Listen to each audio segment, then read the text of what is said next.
Good morning, James and Cara again. We are still on our way up to northern Idaho. We have spent the day driving through northern Nevada. It was really a great trip.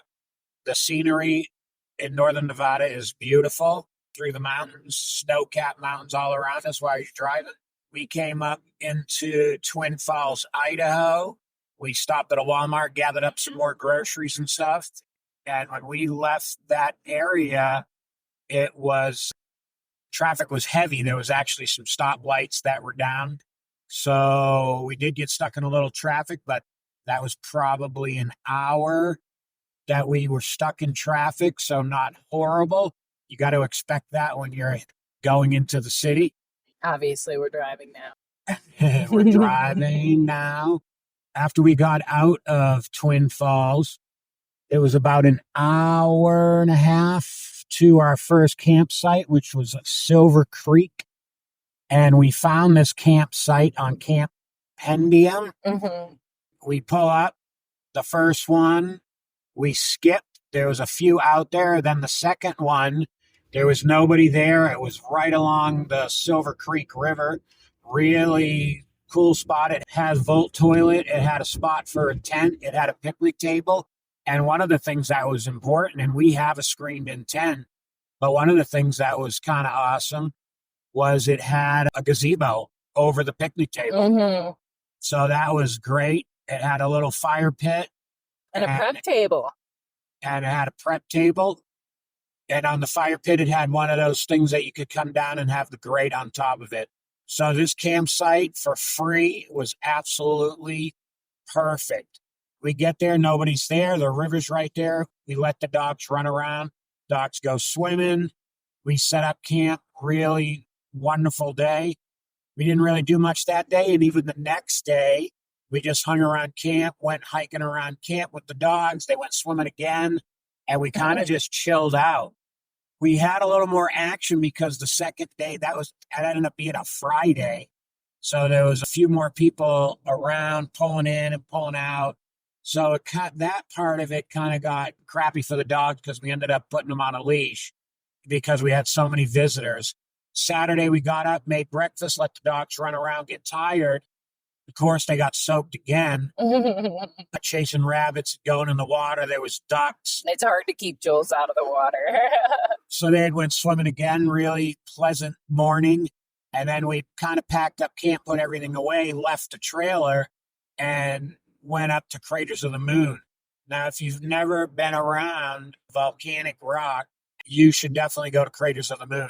What an experience. It was kind of cool to walk around and check out the lava rocks.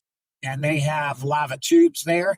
Unfortunately, they were closed. We're coming to the end of April, and there was still snow and ice at the openings of those caves, so we weren't allowed to go down in.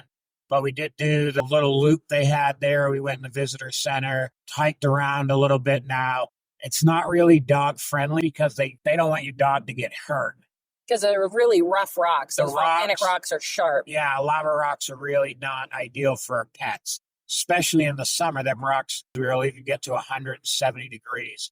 So we checked it out. We went around. Some of the things that bothered me there, a lot of the signs were saying that humans were destroying the landscape there, and the government had to step in and put a stop to it. But when I look around, they had it all cement trails and stuff like that. Well, construction had to be done at some point, so they brought in heavy equipment, and that had to disturb the landscape. And all the signs were saying that, people walking on the landscape was destroying it. Well, I imagine heavy equipment was also destroying it when they paved those walkways. But that was just my take on it. Very interesting to see that wildlife and stuff actually grows through the lava rocks. So then we left there on Saturday, went back camp, cooked, had a fire, and we're checking the weather. And the next day on Sunday, the wind was going to be 20, 25 mile an hour. We originally were going to stay till Monday, but we packed up camp on Sunday and we hit the road. And that's what I'm doing right now. I'm driving, cruising on a Sunday afternoon. And we're really only going 3 hours. because we found a spot in Lima, Montana that was not going to be windy and it was going to be sunny. So I don't know. We live in the wind in northern Arizona. It's kind of difficult to camp in the wind. Decided just to hit the road early. Sunday was going to be 20, 25 mile an hour winds. Well, Monday would have been very difficult to pack our tent because there would have been 35 mile an hour winds on Monday in rain. So that's what I got for it. I'm going to turn it over to Cara. She's going to talk about her experience and talk about the dogs and stuff. But so far, our trip has been smooth and a great trip so far. A little stressful with the dogs because they're not used to being leashed. Yeah, it's a training experience for both us and the dogs.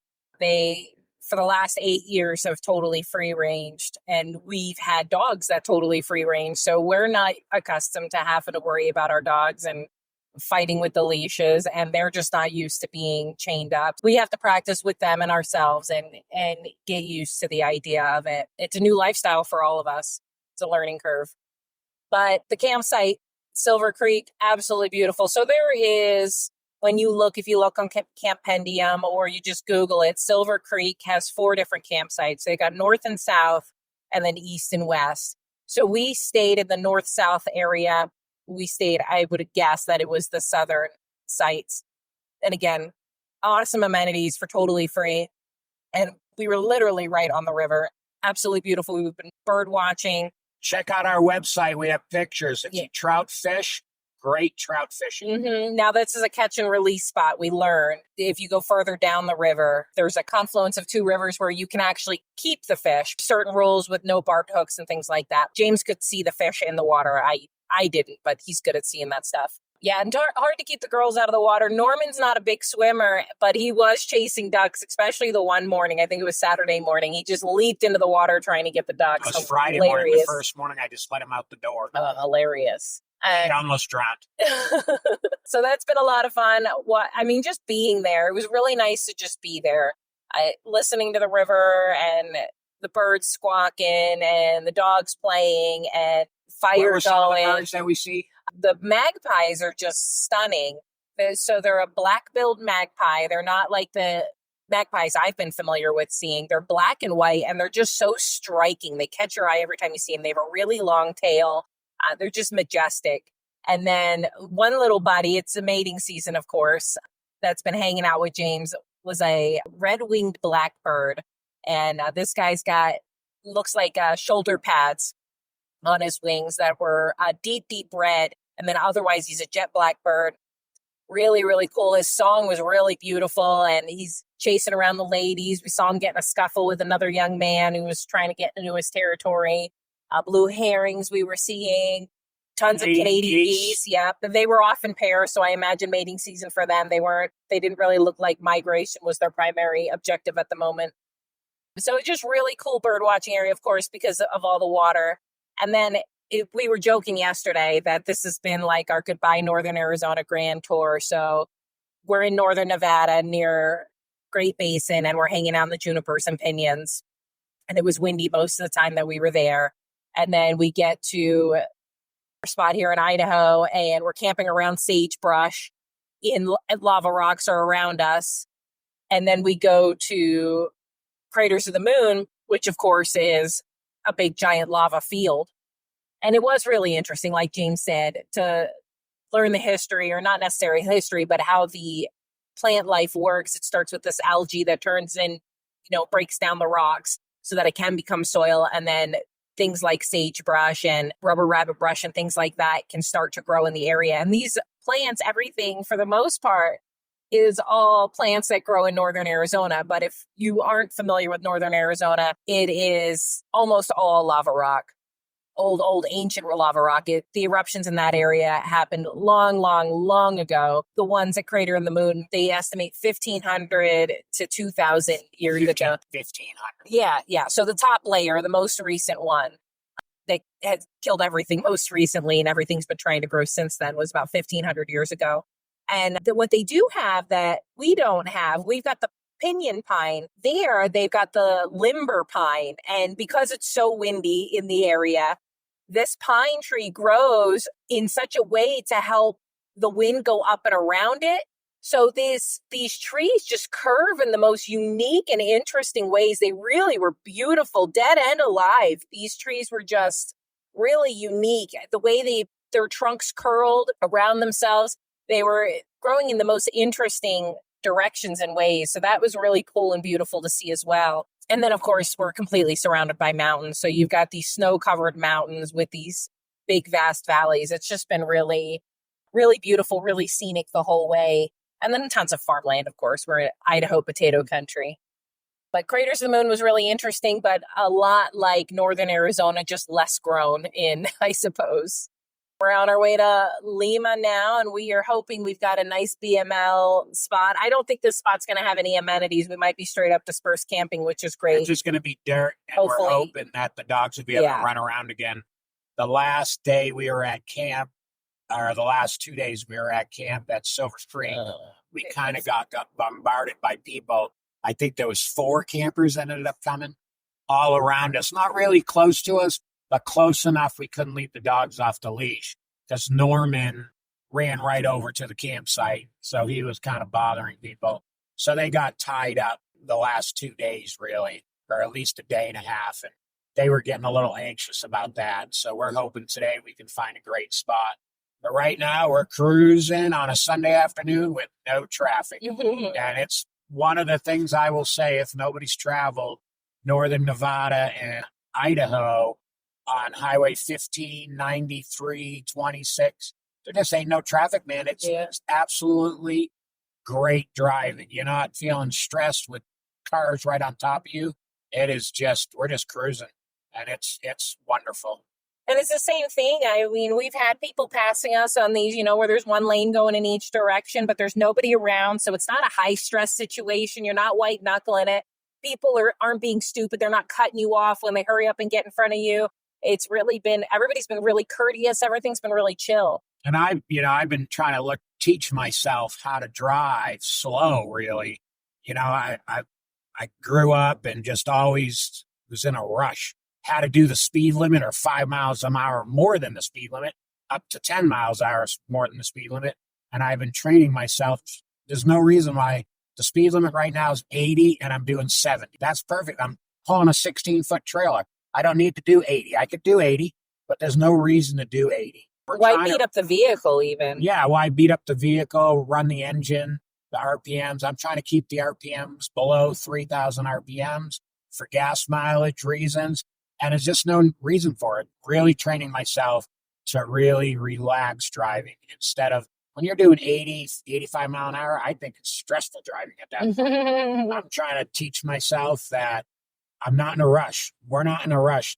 There's nothing that needs to be done today that I can't take my time to get to. And the whole purpose of everything that we're doing is to relax more and enjoy the moments and enjoy the drive.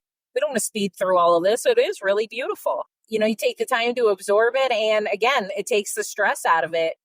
I mean, the sooner we get to camp and we get to set up is the sooner we get to fully relax, but the drive doesn't have to be stressful to get there. Enjoy the journey, not get to the destination. And then you're so high stress by the time you get there. You have a whole wind down time before you can really start enjoying the moment. But it's been nice.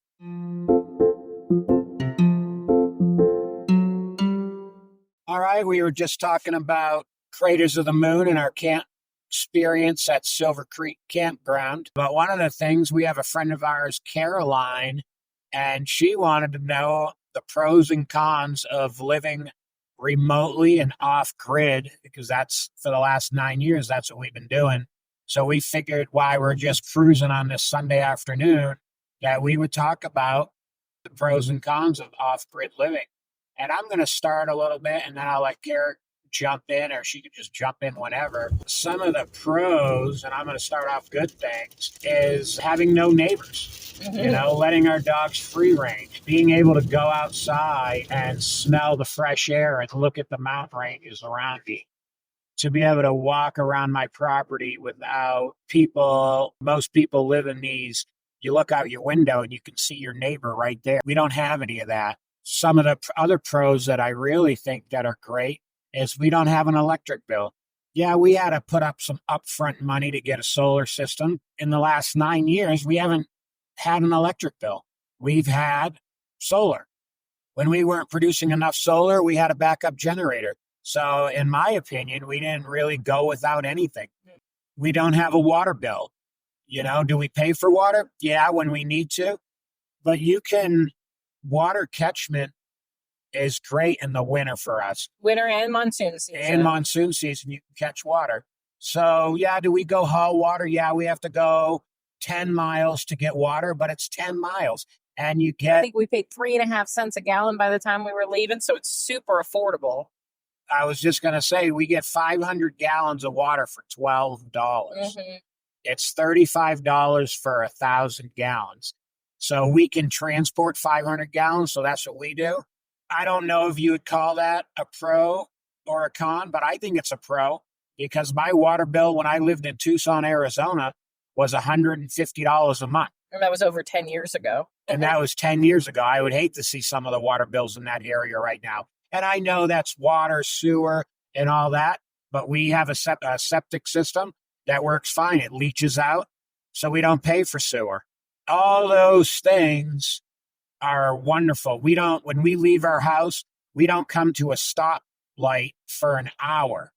We don't have to deal with stoplights. I can drive to work. I work about 10 miles away. I don't even come to a stoplight. I just leave my house, drive 10 miles. I work right next to where I get water. And that is a pro for me. No stoplights, no congestion traffic. The air where we live is some of the cleanest air in the world. So that's some of my pros. I think it's also prepared us for the lifestyle that we're living right now with this traveling and dispersed camping. We're moving around with everything attached to us. You can only bring so much water with you. And so we're really creative with how to use and reuse water, basically. I don't know. I think it's made this part of what we're doing much easier, and we're more creative with how to make things work. On this trip, not to get off track, but every time we've had to take water out of the cooler, we're putting it in a 5-gallon bucket. Yeah. And we're using it to wash ourselves, water the dogs. We're not using it for drinking water for ourselves, but why would we waste that water? Most people just dump out their cooler, put more ice in. We dump out that cooler into a 5-gallon bucket, and we're using that water as we go. Especially because you had to pay for it. Ice isn't expensive, man. So some of the cons, the cons of living remotely, you got to drive an hour to get to your grocery store. That sometimes can be a hassle, but it's just you make it as a chore. A con is when you're running solar, you don't have air conditioning. You don't have ninjas or whatever their cooking apparatus, microwave. You're cooking your food on the stovetop. So there is some cons. In my opinion, there's no cons. But there is cons if you're used to having a hair dryer and items like that you're using a lot of electricity. Yeah, you're going to probably struggle.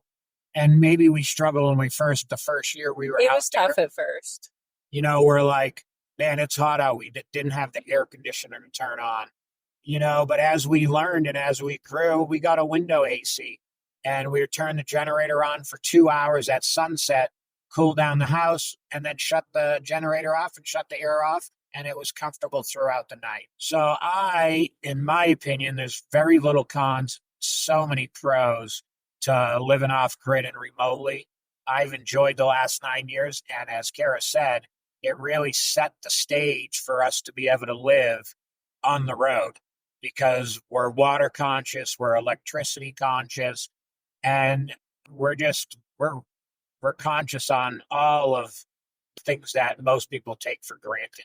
When we do get our camper and we are getting ready to start traveling, all the experience that James gained building our solar system is going to really come in handy. And not only has he built our solar system, but he's been working for 2 years building solar systems for friends of ours. So he's gained a lot of experience. He's had to do a lot of research to learn how to work around these things. I think it's really going to benefit us on that side of it too. Not only do we already know how to live with little electricity, but he's going to be able to build us a badass solar system. I bet our solar system on our camper is going to be better than our solar system at home. And as he mentioned, it was really tough at first. I think the first year, because it is a complete life change. I think where people struggle moving off grid, and unfortunately we do have some friends that are in that category, it is a lifestyle change, or you've got to struggle and put a lot of money into it. And we're the kind of people who don't want to spend a lot of money on stuff. We want to spend a lot of money on experiences and doing things and going places. So we never put a ton of money into our solar system. For the most of our solar system, we actually bartered for. James did some work for a lady and got a solar system for free in exchange. We really had to change. More than anything, had to change how we live.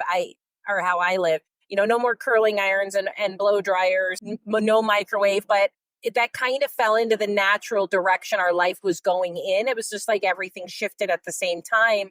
So I was shifting from being more materialistic to being less of that. I don't know what the opposite of materialistic would be. Simple. Simple, yeah. Simple, yeah, it is.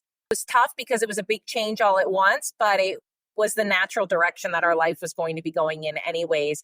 Not having a microwave, that was hard at first. I did rely on a microwave a lot, but I had learned that microwaves actually kill the nutrition in your food. So I didn't want to use a microwave anymore. It was just so convenient. You just keep using it.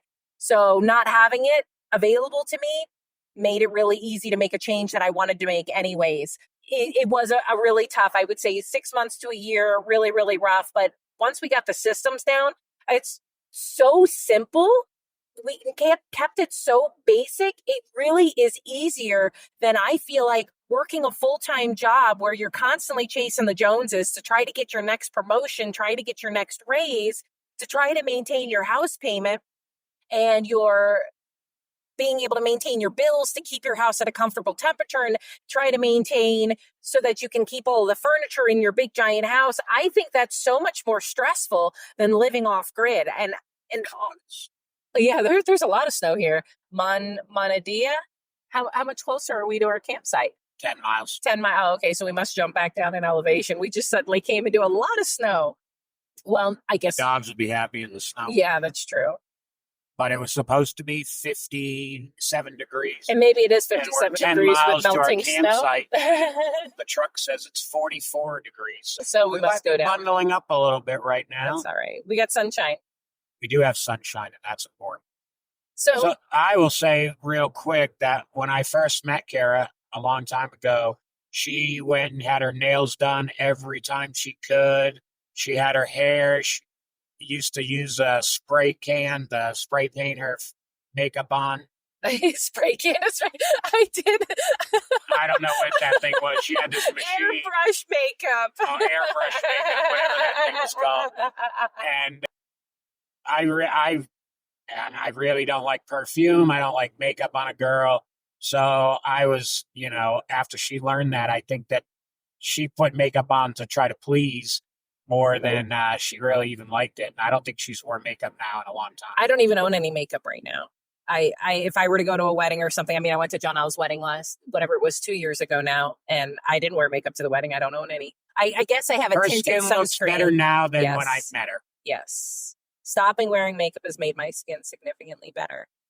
But it's the whole off-grid experience has made us overall healthier. Makeup is just one aspect. My hair is healthier because I'm not frying it. But yes, I didn't stop wearing makeup and stop dyeing my hair and doing my nails because of you. But you gave me the confidence to realize that I didn't need to do those things. And most people don't either. Nobody should. If it makes you happy, it makes you happy. But sometimes it makes you happy because of this societal pressure that tells you you're more beautiful with those things. And so it makes you happy because you feel more beautiful, but you're actually maybe not. And it's definitely not good for you. I don't know. I think the most beautiful people are, beautiful in their own skin. I think people are naturally beautiful, and we can appreciate the natural beauty in everyone. But overall, moving off grid, it was hard. We had to brainstorm a little bit to try to come up with cons because we both really, really love living off grid. I don't think we're looking at property in Idaho because we're going to have grandbabies and we want to have a home close to them. And we are leaning towards, I don't like the remote side of the off-grid. I guess that would be the con. It's hard to find off-grid property that is only a 20-minute drive to Ryan and Deidre's place, that kind of thing. I really don't like the idea of driving 30 minutes down a mountain road just to get to the main highway. But I do love living off grid. I would totally do the off grid thing all over again, somewhere else in a different location. James and I talked about at first, I was saying that I would build our house again because I felt like that was really stressful, but we were so new at it. James has built so much since. We've really worked on how we can communicate with one another. So I really think that building our house again wouldn't even be anywhere near as stressful as it was the first time around.